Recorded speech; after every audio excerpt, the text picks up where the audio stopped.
Hey guys, welcome back. Today we're going to be doing 4 Dollar Tree skillet dinners. This video was inspired by my last video where I did the $10 worth of eating and I only used a skillet, and I thought that that was really helpful.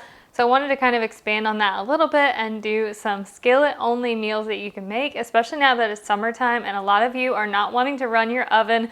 Totally understandable.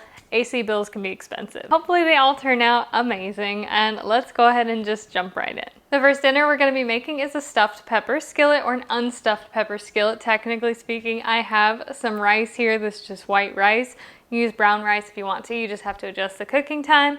I have some beef broth, some pasta sauce. This is the garlic and herb. It's my personal favorite.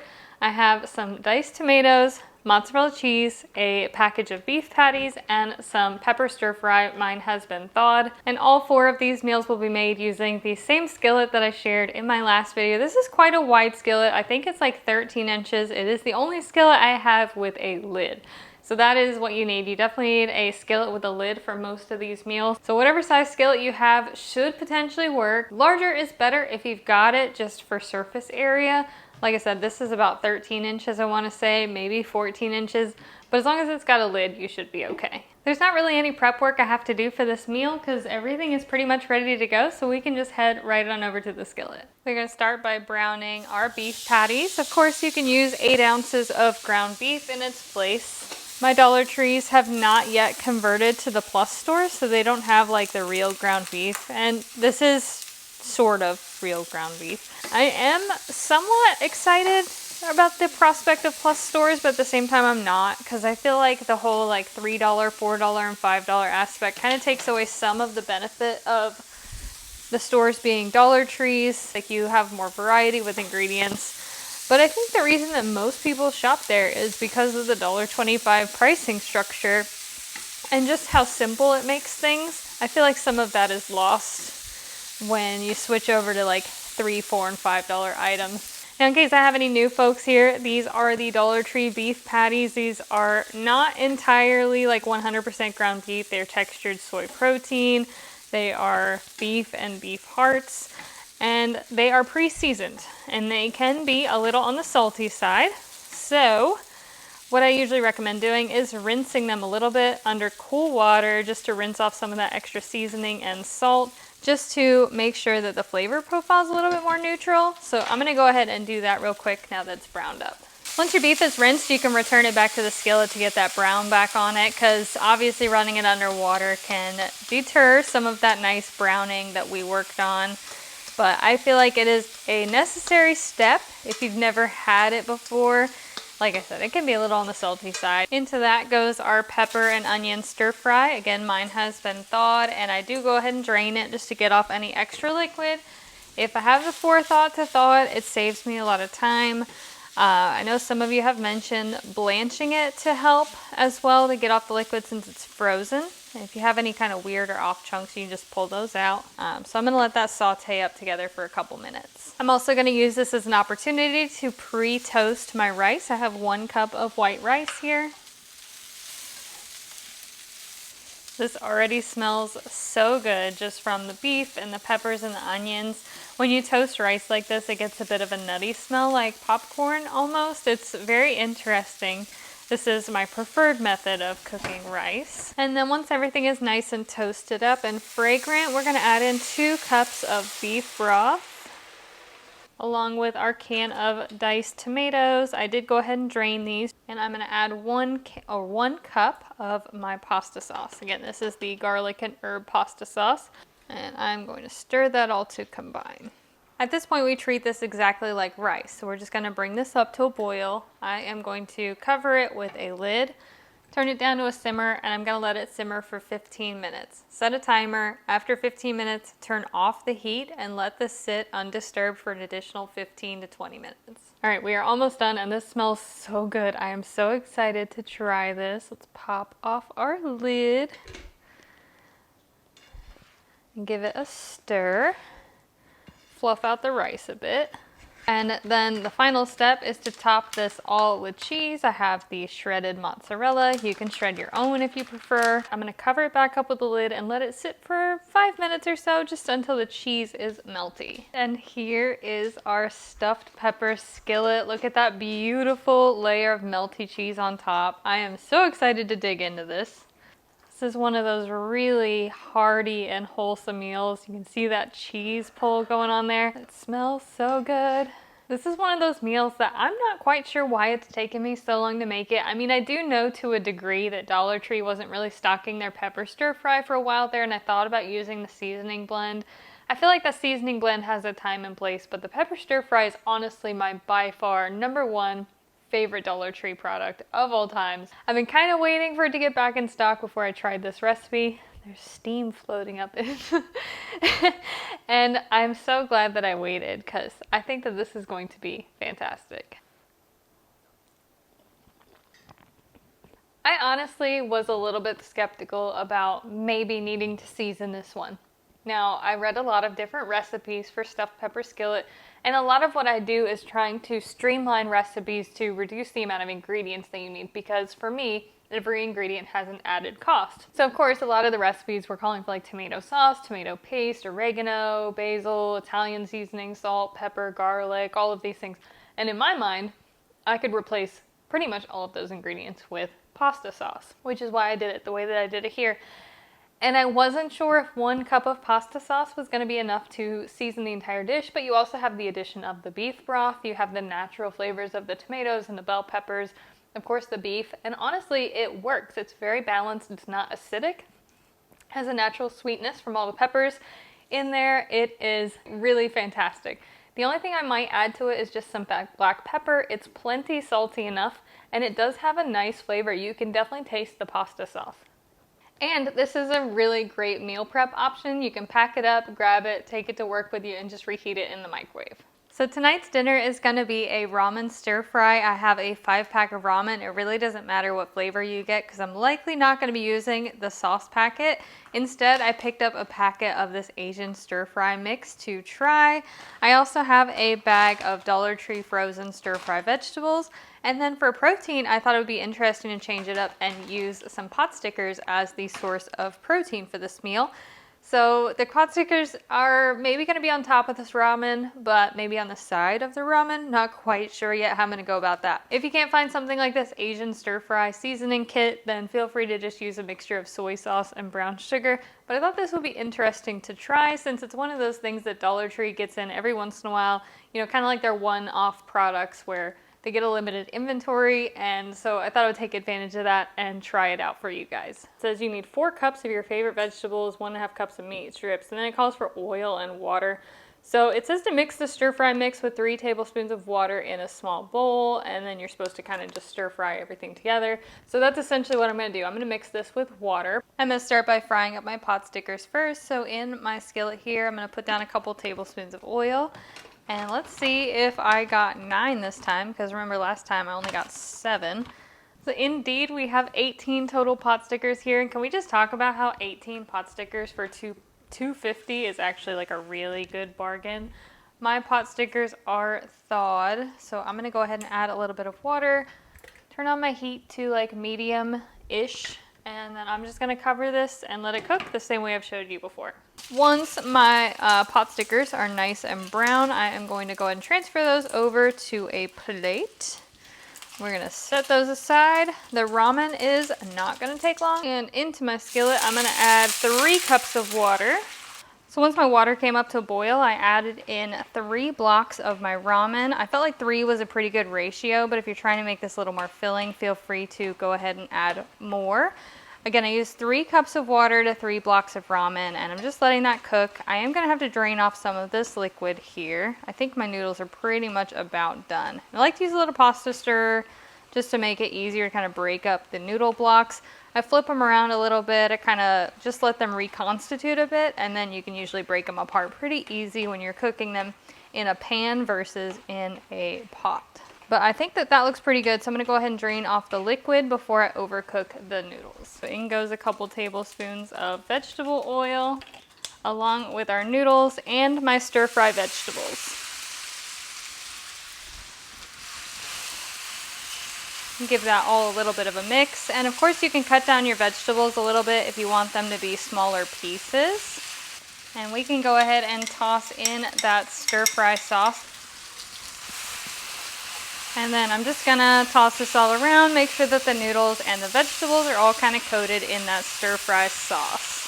You guys will have to let me know in the comment section, what is your favorite use for ramen noodle seasoning packets if you don't use them for making the ramen? I like to use them when I'm cooking beans or rice. We have 18 pot stickers here, so for a family of 4, each person would get about 4 pot stickers plus 2 extras. And this was a quintessential kind of cheap meal, so if you wanted to add more veggies to it, you could definitely probably pick up a second bag of that frozen vegetable stir fry. But there is my plate ready to go. As I mentioned last time, I do not currently have any chopsticks, so I'm just gonna eat this with a fork. I'm gonna actually start with the ramen because I did try that kind of teriyaki stir fry seasoning packet, and I am excited to see how that turned out on our noodles, if it's got good flavor. It's not bad. I do wish it was a little bit more saucy, so if I had made my own stir fry sauce like I had considered doing with just soy sauce and brown sugar, because I would have been able to have more sauce overall, but it does have a really nice flavor. It is essentially like teriyaki style noodles. And it's, like I said, it's not overly salty, but it's also not overly saucy either. So in my case, I do have a bottle of Dollar Tree soy sauce in my fridge ready to go. I'm gonna add just a little bit because, like I said, it's a little dry, I'm not gonna lie. And now for the pot sticker. I am gonna chow down on these pot stickers. We are on to skillet dinner number 3, and we're gonna be making a taco pasta. I have 2 cans of chili with beans. Could have used 2 of the beef patties for this, but I thought we would change it up and show a non-refrigerated option. I like to use chili often as a substitute for ground beef in various recipes. Plus, I know several people get cans of chili from food donations and things like that, so this could be a way to use maybe a rogue can or 2 in the back of your pantry. I also have a can of diced tomatoes and green chilies, a can of enchilada sauce, I have a box of pasta. You can use whatever pasta you have on hand. I'm just using rotini here. I also have a packet of taco seasoning. This is the fancy sauce street taco, also from Dollar Tree. And then optional, if your store doesn't have a refrigerator, you don't need the cheese. But if you want to add the cheese, feel free. I also do have the leftover beef broth from the stuffed pepper skillet, and I may be using that. I feel like it's a good way to use it up and use it up within the realm of this video, so I might add some of that in as well. So this may be ambitious of me to believe that this is going to fit in the skillet, so for the time being, I'm only going to add 1 can of chili, just in case it is too full for the skillet. I'm also going to add in my rotel. I'm not draining anything, my enchilada sauce, and my 2 cups of beef broth. And I feel like once I add in the pasta, that's going to be about all that can hold. So I'm going to give that a quick stir. I am also going to give it a taste real quick to see if I even need that taco seasoning. The debate, do I add the taco seasoning or do I add the second can of chili? Will the can of chili fit? I feel like the can of chili might fit. I feel like I'm getting over ambitious here, but we're gonna stick with my original plan and just hope I don't mess this up. This is what it's like when you're formulating recipes and not following them, is sometimes you are just kind of flying by the seat of your pants and hoping that it works out in the end. I also saw that Dollar Tree is now selling a chicken chili for those of you who can't eat pork. Because most canned chilies do have pork in them. This one is an all beef chili, actually. So this one doesn't have pork in it. It does have some textured soy protein in it, but they also have an all chicken chili as well. I'm gonna go ahead and stick with my original kind of recipe plan that I had in my head, and I'm gonna add in my packet of taco seasoning. I just gave it a second taste test and I'm overall very happy with the flavor. I'm going to let this pretty much come up to a boil before I add in my pasta. All right, it looks like it's about to start boiling, so I'm going to add in a little over 2 cups of my rotini pasta. And yep, this skillet is full to the brim. And I also don't really think that's enough pasta. Always debating, do I add more? Do I add more? I feel like we're good. Because, you know, if you want to add more pasta, you can add more pasta. But I think I'm going to leave this as it is. Once it is pretty much back up to a boil, I am going to cover this and I'm going to simmer it. This is basically just hamburger helper with extra steps, I feel like, at this point. But I'm going to give it a quick stir. It does take longer for pasta to cook in a thick liquid like it's cooking right now than it does to cook in just plain boiling water. So that's something to keep in mind. As I mentioned, I'm going to keep an eye on it and I'll let you know how long it takes to fully cook. But I do anticipate that it's going to be closer to 15 minutes to cook fully. I do wish I had added maybe an extra cup of pasta because I didn't want it to be quite this loose. I had hoped it would be more like a pasta.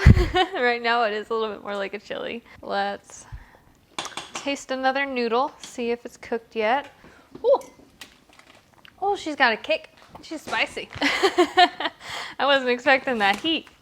The last thing I'm going to do is I'm going to stir in my bag of shredded cheddar.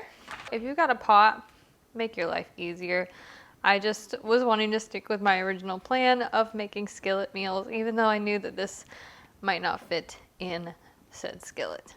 You know how people always talk about houses and how houses have bones, and they say like this house has good bones, but maybe it just needs some paint or a little bit of renovation. Like I would say that this house has good bones, it just needs a little bit of updating on it. I feel like this recipe has good bones. I just need to kind of figure out the pasta ratio on it, but otherwise I think it's going to be really good. I probably should have only used 1 can of chili, and I could have kept the pasta level the same. This is the trial and error of formulating recipes and just trying to give you ideas, and maybe you just have some kind of odds and ends in your pantry and you don't think you really have anything to throw together a meal. And hopefully this just gives you some ideas on how to use things in a unique way, like enchilada sauce and pasta. This is delicious though, and I'm not exaggerating with that. Maybe it is hamburger helper with extra steps, but I've never had hamburger helper that tasted as good as this tastes right now. So the fourth and final dinner is going to be breakfast for dinner, and this is inspired by the Great Depression breakfast I did that was called a homestead breakfast. So I have 2 cans of diced potatoes.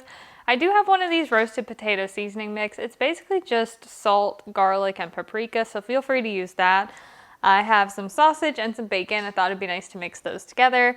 I have a dozen eggs, and then I have some shredded cheddar cheese over to the side here. The only prep work I'm going to do is to chop this bacon and drain the potatoes.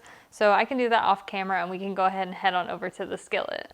I am going to go ahead and just fry up my bacon and my sausage at the same time because I do want to use the fat from the sausage and the bacon for frying up the potatoes.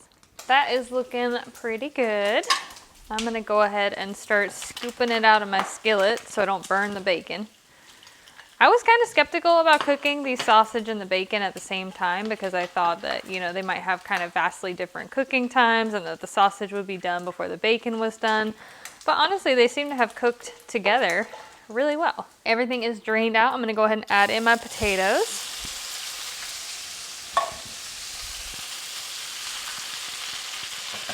And I'm going to toss those in some of this potato seasoning, about half the bag.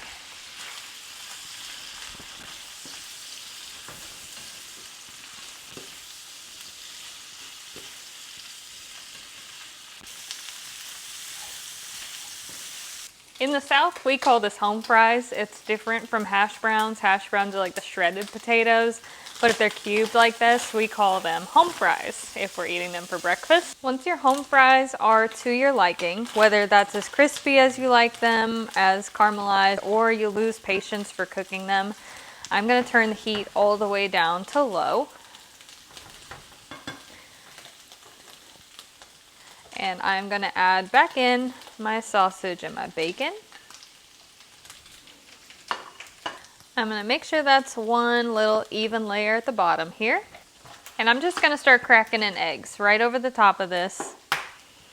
Whole, they're not going to be scrambled or anything. I have done a variation of this kind of breakfast for a long time. I love it. I like it's like fried eggs on potatoes with bacon and sausage. I'm probably going to add as many as I can kind of fit in this skillet, you know?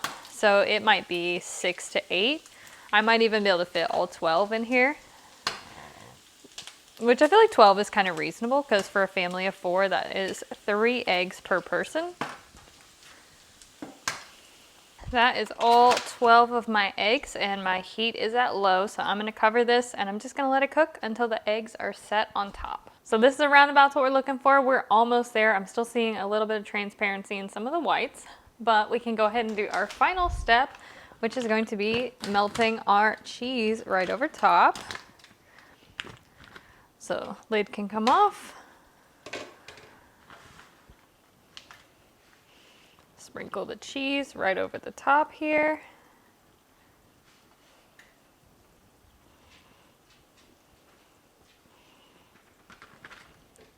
And lid back on, just for a couple minutes until the cheese is melted. And she is done. Look at that beautiful breakfast skillet. One of my favorite kind of go-to breakfasts. If I'm making breakfast for breakfast, this is the kind of thing I go for. If I'm making breakfast for dinner, I'll go for this or something sweet, but I typically don't eat sweet breakfast for breakfast. I typically eat them for dinner. This is the final recipe in today's video, or the final meal in today's video, and I am really excited about this one. I feel like it's ending the video on a good note despite all of the kind of chaos in between. The stuffed pepper skillet turned out really good. Ramen stir fry, okay, but we remedied that. And then the taco pasta was really good, but needed some tweaking with the pasta portions. That's okay. This one went well with flying colors, which makes me happy. So let's give it a try. Truly a masterpiece. Truly a masterpiece. I am so excited to have ended this video on a good note. If you wanted to bulk this out even further and you had some bread, serve it with some jam on toast. But this is ultimate comfort food for me. Can I just say that the best part about making it the way that I just made it with the canned potatoes is that I was able to make this from start to finish in about 20 minutes. And cooking raw potatoes would have taken at least 20 minutes on its own. So using the canned potatoes that are already cooked is a fantastic shortcut if you need dinner on the table in under 20 minutes. And this is what you want. I had a lot of fun making this video, some ups, some downs, but overall I really enjoyed the process. I hope you guys enjoyed these skillet meals as well. And if you try any of them, of course, feel free to let me know. I love hearing your comments and suggestions. I hope you all are having a fantastic day, and I will see you again soon.